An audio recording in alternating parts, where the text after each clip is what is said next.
Hello বন্ধুগণ, আমি সাধনা নতুন একটা ঝাঁকানাকা রেসিপি নিয়ে চলে এলাম রান্নাঘরে। তো বন্ধুগণ, আজকে আমি তোমাদের সাথে পালং শাক দিয়ে নতুন পদ্ধতিতে দারুণ স্বাদের একটা রেসিপি শেয়ার করব, যেটা গরম গরম ভাত, রুটি, পরোটা, লুচি সব কিছুর সঙ্গে খেতে হবে অসাধারণ টেস্টি। তার জন্য দেখো, এখানে আমি নিয়েছি এক আঁটি পালং শাক। পালং শাকটাকে খুব ভালো করে বেছে নিতে হবে, মানে পোকা ধরা পাতাগুলোকে ফেলে দিতে হবে। তারপরে একদম ঝাঁকানাকা করে, মানে ঝটপট করে পালং শাকের যে গোড়াটা আছে সেটাকে একটু কেটে বাদ দিতে হবে। সমস্ত পালং শাকগুলোকে এইভাবে বেছে নিতে হবে আর গোড়াটাকে কেটে বাদ দিতে হবে। তারপরে জল দিয়ে 2-3 বার ভালো করে ধুয়ে পরিষ্কার করে নিতে হবে। তারপরে পালং শাকগুলোকে এইভাবে একদম ঝিরিমিরি ঝিরিমিরি করে কুচিয়ে নিতে হবে। তো দেখো, আমি ছুরি দিয়ে খুব সুন্দর করে সমস্ত পালং শাকগুলোকে এইভাবে একদম ঝিরিমিরি করে কুচিয়ে নিয়েছি। তোমরা তোমাদের সুবিধা মতো বটি দিয়েও কিন্তু কুচিয়ে নিতে পারো, তাতে কোনো সমস্যা নেই। এখন এই পালং শাকের মধ্যে আমি দিয়ে দিচ্ছি সামান্য পরিমাণে একটু লবণ। তারপরে হাত দিয়ে খুব সুন্দর করে পালং শাকটাকে একদম চেপে চেপে ঠেসে ঠেসে মেখে নিতে হবে। কিছু সময় এভাবে মেখে রেখে দিলে দেখবে পালং শাকটা বেশ নরম হয়ে যাবে। আর লবণের পরিমাণটা একদম অল্প পরিমাণে দিতে হবে, খুব বেশি দেওয়া লাগবে না। তো দেখো, খুব সুন্দর করে মেখে নিয়েছি। এখন 5 থেকে 6 মিনিটের জন্য রেখে দেবো। ততক্ষণে আমরা একটা মশলা তৈরি করে নেব। তো মশলাটা তৈরি করার জন্য একটা মিক্সিং জারের মধ্যে দিয়ে দিলাম 1 ইঞ্চি মতো আদাকে একদম ছোট ছোট টুকরো করে কেটে দিয়ে দিলাম। 2টো কাঁচা লঙ্কা দিয়ে দিলাম। ঝালের পরিমাণটা তোমরা যে যেমন ঝাল খেতে পছন্দ করো সেই অনুসারে এখানে ঝালটা দিয়ে দেবে। 7-8 কোয়ার মতো দিয়ে দিলাম রসুন। আর 2টো মিডিয়াম সাইজের পেঁয়াজকে একদম ঝিরিমিরি ঝিরিমিরি করে কুচিয়ে রেখেছিলাম। তো ঝিরিমিরি পেঁয়াজ দুটোকে দিয়ে দিলাম। কোনো রকম জল দেবো না, জল ছাড়াই ঢাকনাটা বন্ধ করে খুব সুন্দর একটা মিহি পেস্ট আমাদের তৈরি করে নিতে হবে। তো দেখো, মশলার একটা মিহি পেস্ট তৈরি হয়ে গেছে। আর এই দিকে দেখো, আমি নিয়েছি পনির। তো এখানে 100 গ্রামের থেকে একটু বেশি পরিমাণে পনির আছে। পনিরটাকে একটা কাঁটা চামচ দিয়ে খুব সুন্দর করে একদম ঝাঁকানাকা করে একটু ম্যাশ করে নেব।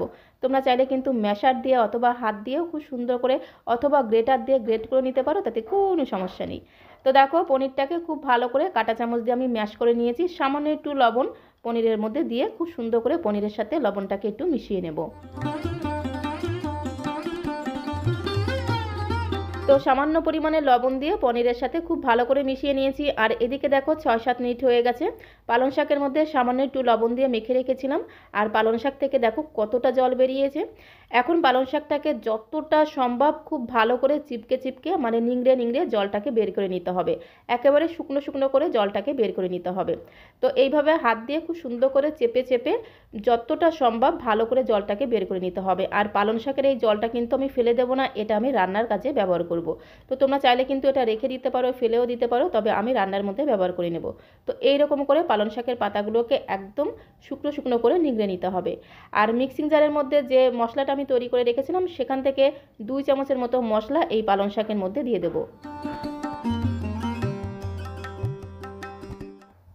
তো দেখো, পালং শাকের মধ্যে 2 চামচ দিয়ে দিলাম মশলা বাটা। কোনো রকম লবণ দিচ্ছি না, তোমরা চাইলে একটু লবণও দিতে পারো।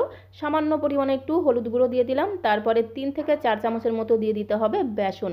বেসন দিলে খুব সুন্দর একটা বাইন্ডিংয়ের কাজ করবে। তো প্রথমে আমি 3 চামচের মতো বেসন দিয়েছি। বেসন দিয়ে খুব সুন্দর করে একদম ঝাঁকানাকা করে মেখে একটা টাইট ডো আমাদের বানিয়ে নিতে হবে। তো মাখতে মাখতে যদি মনে হয় যে এই পালং শাকের মিশ্রণটা একটু বেশি নরম হয়ে গেছে, তাহলে আরও একটু অল্প অল্প করে বেসন দিয়ে এরকম একটা টাইট ডো আমাদের বানিয়ে নিতে হবে। তো দেখো, এরকম করে আমি পালং শাকটাকে বেসন দিয়ে মেখে নিয়েছি। এবারে এখান থেকে অল্প অল্প করে মিশ্রণ নেব। তারপরে 2 হাতের তালুতে রেখে প্রথমে একটু গোল গোল করে নিয়ে এইভাবে একটু চ্যাপ্টা করে নেব। তারপরে যে পনিরটাকে আমি সামান্য একটু নুন দিয়ে মেখে রেখেছিলাম সেখান থেকে পরিমাণ মতো পনির নিয়ে এর মধ্যে দিয়ে দিতে হবে। দিয়ে খুব সুন্দর করে এভাবে একটু ভাঁজ করে দিতে হবে। আমি চৌকো চৌকো করে শেপ করে তৈরি করছি, তোমরা চাইলে কিন্তু গোল করেও বানিয়ে নিতে পারো, গোল গোল বলের মতোও তৈরি করে নিতে পারো। দিয়ে খুব সুন্দর করে চেপে চেপে ঠেসে ঠেসে একটা চৌকো শেপ আমি তৈরি করে নেব। তো দেখো, এইভাবে কিন্তু ভালো করে চেপে চেপে ঠেসে ঠেসে মুখগুলোকে আটকে দিতে হবে, যাতে ভেতর থেকে পনিরটা বাইরে বেরিয়ে না আসে। তো এইভাবে প্রত্যেকটা আমি তৈরি করে নেব। তো দেখো, এখানে বেশ অনেকগুলো আমি তৈরি করে নিয়েছি। তো এখন এইগুলোকে ভেজে নিতে হবে, তার জন্য চলে যেতে হবে কড়াইয়ের কাছে। গ্যাসের ফ্লেমটা অন করে দিয়ে একটা কড়াই বসিয়ে দিয়েছি। আর কড়াইটা গরম হয়ে গেলে দিয়ে দিলাম 3 থেকে 4 চামচের মতো সর্ষের তেল। তেলের পরিমাণটা একটু বেশি দিতে হবে, কারণ পুরভরা পালং শাকের চপগুলোকে আমাদের এখন ভেজে নিতে হবে। তো প্রথমে কড়াইটাকে খুব ভালো করে গরম করে নিতে হবে, তারপরে তেলটাকেও খুব ভালো করে গরম করে নিতে হবে। আর খুন্তি দিয়ে খুব সুন্দর করে একদম ঘোটানাটা করে কড়াইয়ের গায়ে লাগিয়ে নিতে হবে। তেলটাকে খুব সুন্দর করে নেড়ে চেড়ে কড়াইয়ের সারা গায়ে লাগিয়ে নিতে হবে। তারপরে একে একে সমস্ত পালং শাকের পুর ভরা চপগুলোকে তেলের মধ্যে দিয়ে দিতে হবে। আর এই সময় গ্যাসের ফ্লেমটা মিডিয়াম টু লোয়ে রাখতে হবে। গ্যাসের ফ্লেমটা মিডিয়াম টু লোয়ে রেখে চপের একটা পিঠ যখন ভাজা হয়ে যাবে বাকি পিঠগুলোকে উল্টে পাল্টে ভেজে নিতে হবে। একটু সময় নিয়ে ভেজে নিতে হবে, তাহলে চপের ভেতর অবধি খুব সুন্দরভাবে ভাজা হয়ে যাবে। তো দেখো এইভাবে কিন্তু উল্টে পাল্টে প্রত্যেকটা চপ আমি ভেজে নেব।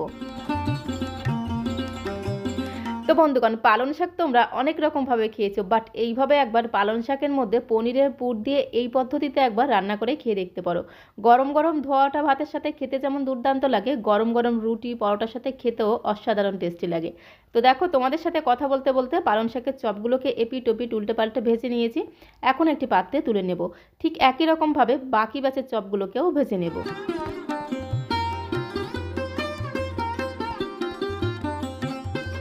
তো দেখো একে একে সমস্ত পালং শাকের পুর ভরা চপগুলোকে খুব ভালো করে ভেজে নিয়েছি।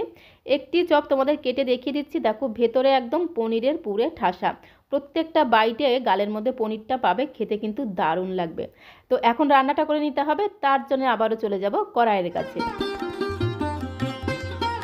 চপগুলো ভাজার পরে কড়াইতে যে তেল ছিল তার মধ্যে আরও 1 চামচ সর্ষের তেল দিয়ে দিলাম, একটা শুকনো লঙ্কা ফোড়ন দিয়ে দিলাম, আর দিয়ে দেবো 1/2 চামচ গোটা জিরে ফোড়ন, আর কিছুটা গোটা গরম মশলা ফোড়ন দেবো। তো এখানে দেখো 2টো এলাচ, 2টো লবঙ্গ আর 1 টুকরো দারচিনি ফোড়নে দিয়ে দিলাম। খুব ভালো করে ফোড়নটাকে একটু নেড়ে চেড়ে ভেজে নিতে হবে। ফোড়ন থেকে যখন খুব সুন্দর একটা ভাজা ঘ্রাণ বেরোবে তখন আমি এর মধ্যে মিক্সিং জারে বেটে রাখা মশলাটা দিয়ে দেবো। তো মিক্সিং জারের মধ্যে আদা, রসুন, পেঁয়াজ, কাঁচা লঙ্কা একসঙ্গে দিয়ে বেটে রেখেছিলাম, সেই মশলাটা দিয়ে দিলাম। তারপরে খুব সুন্দর করে নেড়ে চেড়ে মশলাটাকে একটু ভেজে নিতে হবে যতক্ষণ না এই মশলার কাঁচা গন্ধটা চলে যাচ্ছে। গ্যাসের ফ্লেমটা মিডিয়াম টু লোয়ে রেখে কন্টিনিউ নেড়ে চেড়ে দেখো একটু ভেজে নিয়েছি। এখন আমি এর মধ্যে দিয়ে দেবো একটু লবণ।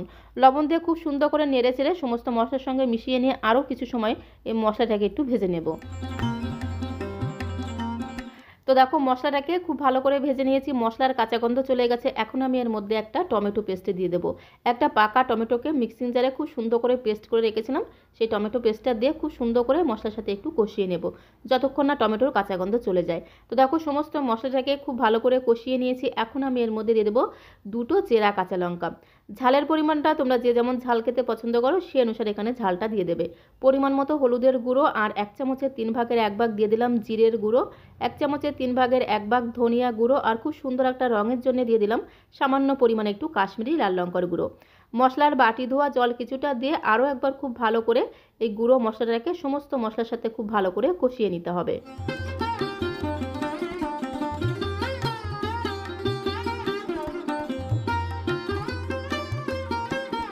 তো দেখো সমস্ত মশলাটাকে খুব ভালো করে কষিয়ে নিয়েছি, মশলা থেকে তেল ছাড়তেও শুরু করেছে। আর দেখবে কি সুন্দর একটা ঘ্রাণ তোমরা পাবে। তখন এর মধ্যে দিয়ে দিতে হবে পালং শাক থেকে যে জলটা বেরিয়েছিল, মানে পালং শাকগুলোকে নিংড়ে নেওয়ার পরে যে জলটা বেরিয়েছিল সেই জলটা আমি রেখে দিয়েছিলাম, সেই জলটা আমি রান্নার মধ্যে দিয়ে দিলাম। দিয়ে খুব ভালো করে মিশিয়ে নেব। তারপরে আমি এর মধ্যে কিছুটা নর্মাল জলও দিয়ে দেবো। ঝোলের পরিমাণটা একটু বেশি দিতে হবে, যেহেতু পালং শাকের চপ ঝোলের মধ্যে দেওয়ার পরে কিন্তু ঝোল অনেকটাই টেনে নেবে, তাই ঝোলের পরিমাণটা একটু বেশি দিতে হবে। তো পরিমাণ মতো জল দিয়ে খুব সুন্দর করে নেড়ে চেড়ে এবার ধামা চাপা দিতে হবে, মানে ঢাকনাটা বন্ধ করে গ্যাসের ফ্লেম মিডিয়ামে রেখে 2 থেকে 3 মিনিট সময় ধরে প্রথমে ঝোলটাকে একটু রান্না করে নিতে হবে। তো এখন আমি তোমাদের 3 মিনিট পরে দেখাচ্ছি। 3 মিনিট পরে ঢাকনাটা খুলে আরও একবার ঝোলটাকে খুব সুন্দর করে একদম ঘোটানাটা করে মিশিয়ে নিতে হবে। খুব ভালো করে মিশিয়ে নিয়েছি। এখন একে একে সমস্ত পালং শাকের চপগুলোকে ঝোলের মধ্যে দিয়ে দিতে হবে। দিয়ে আরও একবার খুব ভালো করে মিশিয়ে নিয়ে আবারও ধামাচাপা দিতে হবে, মানে ঢাকনাটা বন্ধ করে গ্যাসের ফ্লেমটা মিডিয়ামে রেখে আরও 3 থেকে 4 মিনিট সময় ধরে রান্না করে নিতে হবে। তো বন্ধুগণ, আজকের রেসিপিটি ভালো লাগলে প্লিজ একটা লাইক করে দিও, বেশি বেশি করে বন্ধু বান্ধবদের সঙ্গে শেয়ার করে দেওয়ার অনুরোধ রইল। নতুন বন্ধু হয়ে থাকলে অবশ্যই চ্যানেলটিকে সাবস্ক্রাইব করে দেওয়ার অনুরোধ রইল, যাতে যখন এরকম সুন্দর সুন্দর নতুন নতুন রেসিপি আপলোড করব সঙ্গে সঙ্গে নোটিফিকেশন আগে তোমার কাছে পৌঁছে যায়। তো দেখো পালং শাকের দারুণ স্বাদের রেসিপিটা কিন্তু একদমই রেডি হয়ে গেছে। নামানোর আগে দিয়ে দিলাম স্বাদ মতো একটু চিনি। একটু চিনি দিলে স্বাদের ব্যালেন্সটা ঠিকঠাক থাকবে, খেতেও কিন্তু দারুণ লাগবে। আর 1 চামচের 3 ভাগের 1 ভাগ দিয়ে দিলাম শাহি গরম মশলার গুঁড়ো। তো চিনি আর শাহি গরম মশলার গুঁড়ো দিয়ে খুব সুন্দর করে একদম ঘোটানাটা করে মিশিয়ে নিয়ে সবশেষে আমি এর মধ্যে দিয়ে দিচ্ছি একটু ধনেপাতা কুচি। তো সবশেষে একটু ধনেপাতা কুচি দিয়ে আবারও খুব ভালো করে নেড়েচেড়ে মিশিয়ে নিয়ে গ্যাসের ফ্লেমটা বন্ধ করে দিলাম। তো গ্যাসের ফ্লেমটা বন্ধ করে দিয়ে এবার একটা বোলের মধ্যে আমি সার্ভ করে দেবো।